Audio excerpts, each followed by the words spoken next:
Saya seneng banget waktu diajarin bahwa, wah, kita tuh harus melek sama urusannya duit. Kita nggak boleh tuh yang namanya, kalau kita nggak mata duitan ibaratnya. Kita perlu untuk bisa ngelihat uang itu sebagai suatu apa ya, seksi gitu, dan kita lakukan apapun untuk mendapatkan dan menghasilkan uang. Kita harus mengejar uang tersebut supaya bisa dapat gitu ya. Dan kita nggak boleh ragu dan takut untuk kita menghasilkan uang lebih banyak. Nah, di satu sisi, wih bagus sekali, dan ketika saya dapat itu saya semangatnya minta ampun. Karena itu yang bikin saya jadi kayak terpacu untuk berkarya lagi, mikirin segala sesuatunya, apa yang harus aku karyakan lagi, karyakan lagi, karyakan lagi, karyakan lagi. Ya, dan eh, pada saat itu pokoknya apa aja diduitin deh. Woi, dan seru banget gitu. Semuanya jadi kayak dipajekin gitu. Tanda kutip ya. Apa yang tadinya nggak bisa saya duitin, jadi saya duitin semua gitu. Tapi ternyata ada salah satu sahabat saya yang bilang, bro, kenapa kok lu jadi apa-apa duit ya? Gitu. Di situ saya mikir, ini orang lagi nilai gue ya, ngejudge gue ya. Tapi enggak, memang karena saya bergerak dari situ, saya jadi kayak apa-apa duit, duit, duit, duit, duit. Jadi kayak bergerak dari lack gitu, dari energi kekurangan. Ya, saya berpikirnya kayak justru gue lagi semangat banget buat ngasilin uang gitu ya. Kelihatannya positif. Tapi ternyata hmm, ternyata saya bergerak dari energi kekurangan, bahwa seolah-olah uang itu nggak cukup buat saya, dan saya selalu kekurangan uang sehingga saya harus terus mencari uang dan apa-apa saya duitin. Dan sebenarnya nggak ada orang yang seneng diduitin sebenarnya. Sebenarnya ya. Kalau kalau kalau saya mintain ada duit kayaknya seneng nggak? Ya enggak gitu. Tapi kalau misalkan kita memang value yang kita bisa berikan dan transaksional, ya istilahnya memang karena transaksi yang baik gitu ya, bukannya transaksional dalam artian apa-apa dihitungin gitu, itu malah biasanya orang malah kabur gitu ya, karena nggak ada orang yang suka dijualin sebenarnya, tanda kutip ya. Karena itu program bawah sadar ya, banyak orang yang kayak kalau misalkan contoh ya, Anda dikasih brosur gitu ya, biasanya mungkin refleks Anda akan gitu ya, langsung ngindar gitu ya. Nah, jadi ketika hal ini terjadi dalam diri saya juga jadi terflashback sama salah satu, ada orang ya yang datang gitu nyamperin saya, wah Rio gini, wah ini orang luar biasa, gini gini gini gini, langsung nyamperin. Terus udah gitu, oh yo, kapan nih Rio kita bikin barengan project bareng gini gini gini, wah ini kemarin sih itu juga udah projectan sama aku, si Ono projectan sama aku juga pengen projectan sama kamu, pokoknya kita harus projectan deh gini gini gini gini, pokoknya nanti nanti begini begini begini begini, begini. Wah, ini orang baru ketemu gitu ya. Datang-datang udah ngomongin proyekan-proyekan. Ini yang kalau misalkan kata guru saya, kalau belum kenal, jangan langsung ngajak kawin. Ya, kasih kesempatan dulu, PDKT dulu ya, biar supaya lebih enak gitu ya, baru ajak kawin. Nah tapi Pak, kan boleh juga dong hard selling, langsung hajar ajak kawin. Contohnya kayak misalnya, kayak di TMO misalnya. Ya, take me out, langsung datang dengan kasih lihat semua pencapaiannya gitu ya, bangun otoritas, ya saya adalah pengusaha ini, mobilnya bagus apa segala, rumahnya mewah, ya ceweknya langsung mau sama hartanya gitu ya. Yes, tapi mau sama hartanya kayak mau apa, kayak yang penting mau gitu kan, nggak pusing gitu. Itu juga boleh juga dan sah-sah aja kayak gitu. Nah, dan ketika dilakukan seperti itu, ternyata pas sama saya sih, it's well actually it's works juga gitu ya. Saya ngasilin cukup oke gitu di masa-masa itu. Tapi ternyata saya juga nggak menemukan happiness-nya, karena saya ngerasa kayak saya bergerak dari memang sebuah kebutuhan untuk akan uang gitu. Jadi kayaknya apa-apa tuh dikejar-kejar uang, uang, uang gitu ya. Jadi kayak kayak apa-apa diduitin gitu.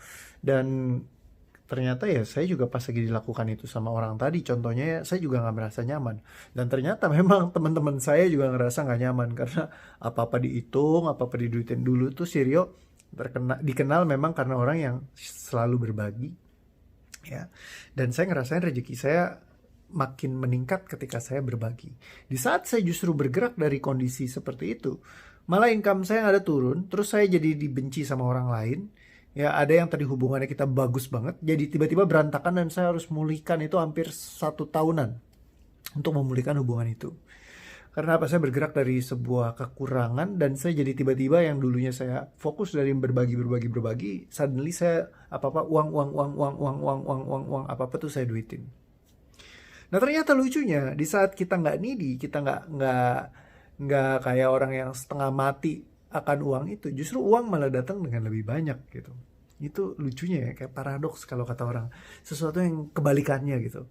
Di saat kita malah butuh banget, kita jadi needy sekali, dan kita jadi apa-apa duit, duit, duit. Tapi saat kita malah ya biasa aja gitu ya, dan percaya dan yakin bahwa ya uang pasti akan datang sendiri, ya pasti akan ada, dan kita nggak kekurangan akan uang. Ternyata di situ malah datang banyak sekali. Tapi buat sampai di titik ini, Anda nggak boleh ada satupun keraguan, nggak boleh ada limitasi di dalam diri Anda. Kalau misalkan Anda bilang, uang datang, uang datang, uang datang, uang datang, uang datang. Itu biasanya di bawah sadarnya ada underlying emotionnya yang ngomong bahwa, ya susah sih uang datang gitu ya. Tapi ya udah, kita afirmasikan, uang datang, uang datang, uang datang, rezeki banyak, yes, yes, yes, kaya, kaya, kaya, saya kaya, saya kaya, saya kaya. Tapi bawah sadarnya bilang, kapan, kapan kayanya, kapan kayanya, gitu ya. Nah kalau kayak gitu percuma ya. Jadi kalau misalkan afirmasi itu memang boleh dibilang sulit lah kalau Anda mau menabrakkan ya sesuatu, ibaratnya bukannya nggak bisa, bisa aja karena mungkin ada yang berfungsi juga, tapi banyak juga yang teman-teman saya nggak berfungsi dengan cara itu karena dia menabrakkan semua yang ada, pemahaman-pemahamannya dia yang dulu dengan pemahaman baru. Teorinya adalah air itu kalau diisi dengan gelas itu kalau diisi dengan air putih terus menerus, lama-lama yang kotornya itu hilang gitu ya karena keluar gitu. Ya itu kalau gelas. Kalau pikiran manusia tidak seperti itu. Cie. Wih, kayak horor gitu ya. Well actually memang karena kalau misalkan kita mensugesti kita terus gitu ya, kayak misalkan dengerin audio sugesti atau semacamnya, kita hanya akan hafal. Ya kita hafal. Tapi kalau kita nggak memutuskan untuk mengambil itu menjadi sesuatu hal yang kita pahami di dalam diri kita, di dalam bawah sadar kita, dan kita yakini, ya hal itu akan hanya menjadi seperti sebuah lagu yang kita hafal. Ya, tapi ya Anda tidak memutuskan apa-apa untuk mungkin ya mengubah hidup Anda kalau memang masih ada program bawah sadarnya yang nyangkut. Ibaratnya gini, kalau di handphone ada virusnya, mau handphonenya sebagus apapun, Anda install aplikasi apapun, selama itu bukan aplikasi antivirus yang ngapus virus yang tadi, maka virus itu akan mengganggu kinerja handphone Anda, ya.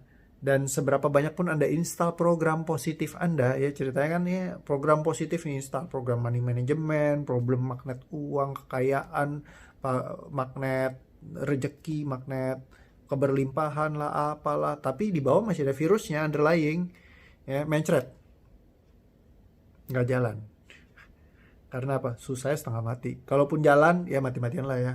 Kerja keras, ada hasilnya ada gitu ya. Tapi kalau limitasi ini belum dilepaskan, ibaratnya virusnya masih ada, itulah yang saya bilang dengan fenomena tidak selaras. Ya tubuh, pikiran, dan jiwa nggak sinkron. Satu bilang A, bawah bilang B. Atas bilang C, bawah bilang Z. Ya, jadi nggak nyambung gitu.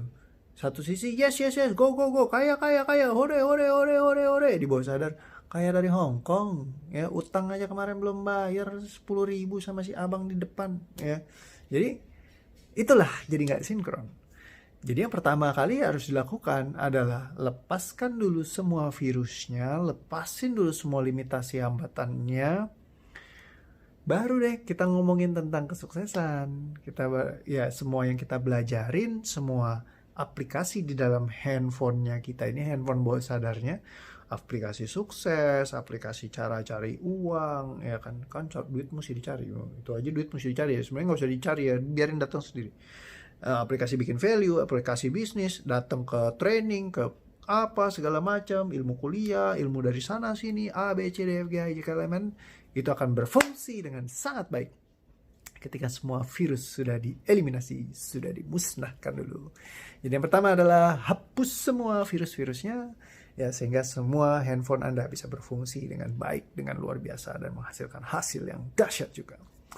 Oke, so itu 10 menit. Ya, kalau Nas Daily it's 1 minute, ini it's 10 minutes, ya. Lama juga ya. Tapi terima kasih karena Anda masih belajar. Sampai ketemu lagi di video berikutnya. Thank you buat semua supportnya. Dadah, share ya.